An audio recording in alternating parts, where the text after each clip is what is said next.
கருத்து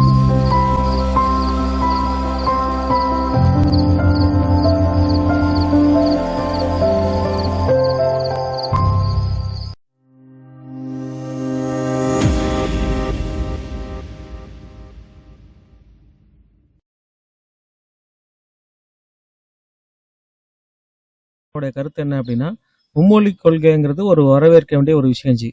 ஆக்சுவலி பார்த்தீங்கன்னா தமிழ்நாட்டில் தான் வந்து பார்த்தீங்கன்னா இருக்கிற ஸ்கூல் எல்லாமே பார்த்தீங்கன்னா ஆளுங்கட்சி திராவிட கட்சிகளுடைய சொந்த ஸ்கூலாக தான் இருக்குது. அவங்க வந்து பார்த்தீங்கன்னா அதில் சிபிஎஸ்சி ஸ்கூலில் அவங்க வச்சிருக்க ஸ்கூல் எல்லாமே மும்மொழி வந்து கற்றுக் கொடுக்குறாங்க.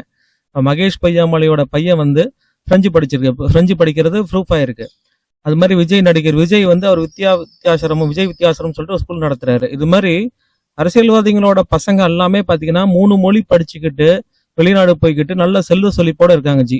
எங்களை மாதிரி மிடில் கிளாஸ் பீப்புள், சாதாரண பீப்புள், இவங்கெல்லாம் வந்து நம்ம வீட்டு பிள்ளைங்கன்னா பாத்தீங்கன்னா ஒரு இலவச கல்வி, தரமான கல்வி தராதா அப்படின்னு சொல்லிட்டு தான் அதுக்குதான் காமராஜர், அதாவது இப்ப இருக்கிற உயிருள்ள காமராஜர், ஒரு காலத்துல காமராஜர் தமிழ்நாட்டுல வந்து கல்வி தந்தாருமாங்க நமக்கெல்லாம். இன்னைக்கு வந்து இந்தியாவுக்கே வந்து மும்மொழி கொள்கைங்கிற ஒரு நல்ல ஒரு கான்செப்ட் எடுத்து மோடிஜி ஐயா வந்து கொடுக்குறாரு.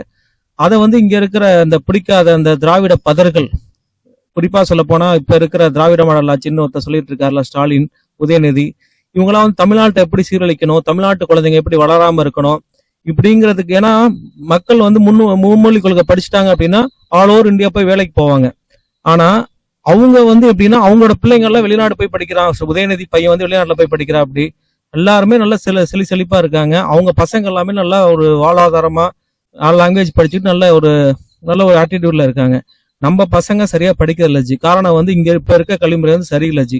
சென்ட்ரல் கவர்மெண்ட் கொண்டிருக்க மும்மொழி கொள்கை வந்து அமல்படுத்தினா மட்டும்தான் கண்டிப்பா வந்து தமிழ்நாட்டு மாணவர்களுடைய அந்த தரம் வந்து உயரும்னு என்னுடைய கருத்து ஜி. தமிழ்நாட்டுல இதற்கு வந்து பிஜேபி ஆட்சி வளர்ந்தா மட்டும்தான் இது இன்னும் ஈஸியான முறையில அதை வந்து இங்க கொண்டு வர முடிஞ்சு. அதுக்கு மக்கள் 2026 அண்ணாமலைஜியை முதல்வராக்குறதுக்கு நம்ம எல்லாம் ஒன்னா சேர்ந்து, பொதுமக்கள்லாம் நம்ம எல்லாம் ஒன்னா சேர்ந்து பிஜேபி ஆட்சி வர்றதுக்கு விளைவிக்கணும் ஜி. நன்றி ஜி. நன்றி, வணக்கம் ஜி.